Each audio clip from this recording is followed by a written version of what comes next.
LPU ప్లేస్మెంట్ల రికార్డులు సృష్టిస్తోంది. Final year student 2.5 కోట్ల ప్యాకేజ్ పొందుతున్నారు. 1700 మందికి పైగా ఎల్పియు స్టూడెంట్స్ 10 లక్షల నుంచి 2.5 కోట్ల ప్యాకేజెస్ పొందారు.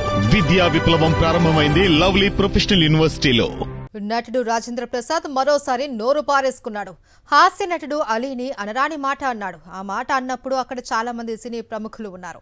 హైదరాబాద్ ఫిలిం నగర్ లో ఎస్వి కృష్ణారెడ్డి బర్త్డే వేడుకలు జరిగాయి. ఈ సందర్భంగా స్టేజ్ ఎక్కిన రాజేంద్ర ప్రసాద్ రాయడానికి కూడా వీలులేని మాటతో అలీని అన్నాడు. దీంతో బర్త్డే వేడుకలకు వచ్చిన వారు కూడా విస్తుపోయారు.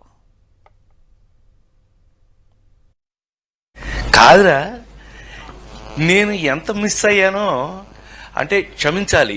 ఇలా ఉంటుందని మీరందరూ వస్తున్నారని నిన్న గనక అచ్చన నీ సంగతి బయటికి వెళ్ళక చూసుకుందాం. మనం ఎప్పుడూ ఉన్నదే కదా. వీళ్ళందరి నుంచి పక్క తీసుకెళ్ళి అచ్చన నేను మళ్ళీ పైకి హలో ఆయన వేరా అలిగా ఏడు ఇలా మనకు అలవాటే కదా. సత్యంగా నిన్న నేను ఎన్టీఆర్ అవార్డు తీసుకోవడానికి విజయవాడ వెళ్లాల్సి వచ్చింది. చప్పట్లు కొట్టరా? బుద్ధుందా లేదా నాకు? ఎన్టీఆర్ అవార్డు అని చప్పట్లు కొట్టరా? ఏంటి బ్రెయిన్ పోయిందా అందరికి? చెప్పి కొట్టించుకోవడం ఏంటన్నయ్య? దానికి కొట్టకపోతే నీకు సిగ్గు లేనట్లు లెక్క.